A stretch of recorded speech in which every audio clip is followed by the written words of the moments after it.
Hello everybody and welcome back to the Fortress of Solitude. Today we're going to be talking about One World Under Doom issue 4 by Ryan North, R.B. Silver and David Curiel. Dormammu has come to claim Earth as his own as Dr. Doom has neglected the magical defenses the Sorcerer Supreme is meant to maintain around Earth, leaving the door wide open for the interdimensional villain to just waltz straight through. Dormammu immediately banishes every major hero group on Earth, including the Fantastic Four, X-Men, Champions, Alpha Flight and the Avengers, into a rapidly collapsing pocket dimension, effectively clearing the board of anyone he deems a threat to his invasion. They aren't the only ones, as Dino Doom is also banished, leaving Dr. Doom to face Dormammu all alone without any backup. Now I knew Ryan North had a really cool idea up his sleeve for pitting Doom against Dormammu one-on-one without any backup. It wasn't how I actually thought it would be though. This is such a neat swerve that also doubles as a focus shift for the book, since now it's again kind of cleared that board. It's removed all the cutting back and forth between Doom and the Avengers and Fantastic Four and someone else, just to solely focus on Dr. Doom and Dormammu, and that's all that's occupying the entire page space for this entire issue. Doom confronts the villain, and we learn Doom didn't bother with the barrier protections as he believes he is enough to stop Dormammu. And again, just broadcasting that Doom has this immense arrogance, and I just love it so much. I love when he does stuff like this, when he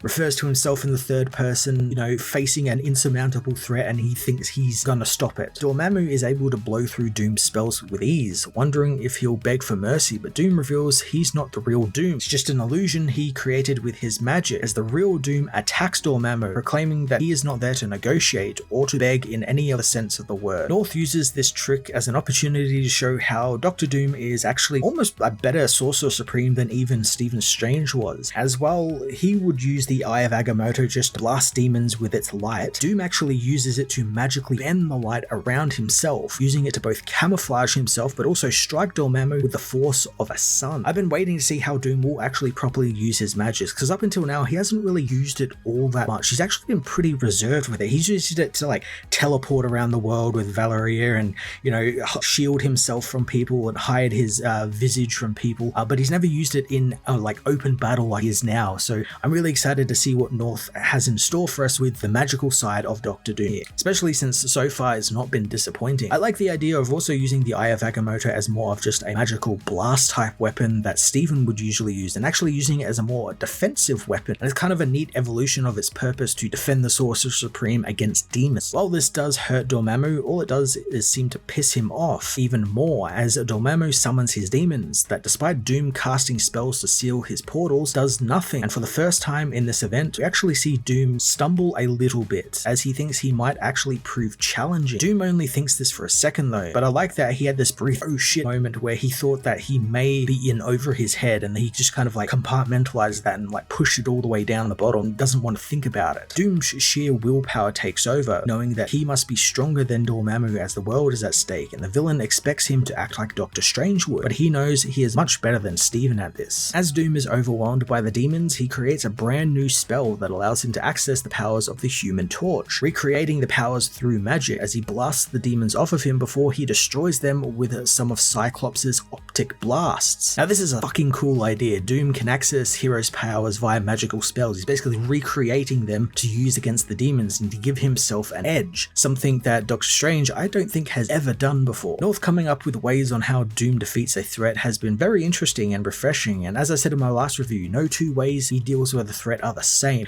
and here we have Doom proving that he is the superior sorcerer over Stephen by using the tools the heroes had all this time in a different, more proactive way. Using Johnny and Scott's powers aren't all he does, as Doom conjures up magical versions of Wolverine's claws, stabbing Dormammu with them. This is where Doom actually makes one of his first big mistakes, as Dormammu wants him nice and close. As while he's stabbing him with Wolverine's claws, one of the demons grabs the Eye of Agamotto, stealing it from Doom and leaving him without his magical superpower catalog. With Doom's magic waning, Dormammu takes a moment to gloat, knowing two things about Doom. First is that this is all his fault since he allowed Earth's defenses to weaken, but his other secret is far bigger and more damaging if it ever got out, and that is Doom could actually end this at any moment he wants. He could just reinstate the barriers and save Earth and everyone in it. But to do that now, especially since Dormammu is there, would cost Doom all of the magical power he currently has, something he cannot and will not do, as it would mean Doom would have to admit he is now inferior without it. This is what I thought would be the case. Doom won't want to give up the power to shield Earth, and it's something we saw a little bit of in the second issue when he was talking with Valeria, where she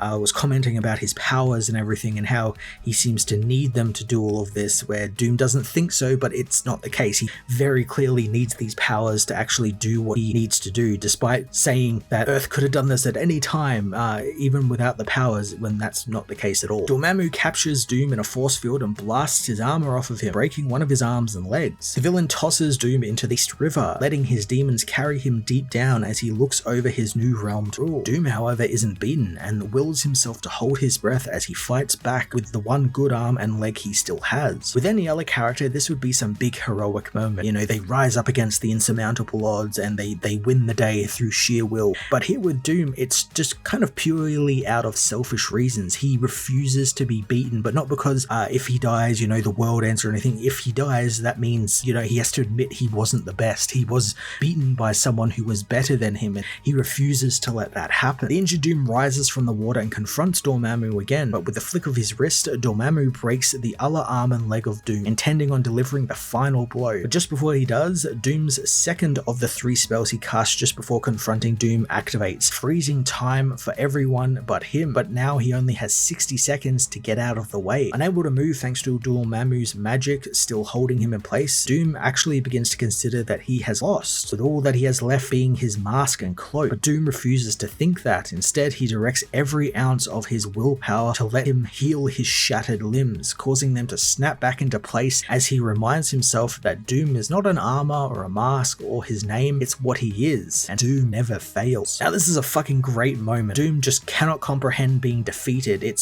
goes against every single facet of his being, and through sheer will, he's just able to fix his body. There does seem to be a little bit of magic at play here, since there's like a green energy that kind of like breaks his limbs back into place, and I guess like that's kind of like his latent magical abilities kind of working overtime there. But I just love the idea of his total refusal to be defeated is what made him succeed here. He cannot have someone else win over him. Doom uses his strength to push himself away from Dormammu, evading his punch just in time as time reverts back to normal. As Doom catches his breath, the third of Doom's spells activates, and we learn what that was, as just as the Avengers were banished, Doom used the same magic Dormammu used to have his Doombots follow the heroes, having them serve as backup to help the heroes get free from Dormammu's pocket dimension. And this entire protracted battle with Dormammu has been buying this spell time to work, and soon Doom hears the unmistakable ring of a portal opening, ushering forth the Avengers, who aid Doom in battling Dormammu. Now this is such a dastardly plot by Doom. Even when facing down a huge threat like Dormammu, he was trying to figure out a way to make sure the heroes of Earth would be under his thumb. Now he's got them by the balls now, since he's freed them from this pocket dimension, this is inescapable prison, and they are going to be indebted to him, I guess, and it'll look like they are aiding Doom, which is what Carol warned about in the last issue. She didn't like the optics of them fighting near or close to Doom, as it would look like they are helping him, and now it's going to look like they are helping him and are on his side. So I can't wait to see how North has the Avengers react to this in the next issue. One World Under Doom issue 4 was an incredibly focused and action-heavy issue that showcased how good of a Sorcerer Supreme Dr. Doom is and can be, but also how selfish and arrogant he can be, despite the visage he presents to the people of Earth. I thoroughly enjoyed how North explored Doom's unstoppable, unshakable will, and how he even brought the story around to include the Avengers falling for another of Doom's tricks and traps, and I can't wait to see that explored next issue. I'm going to give this issue a 9 out of 10.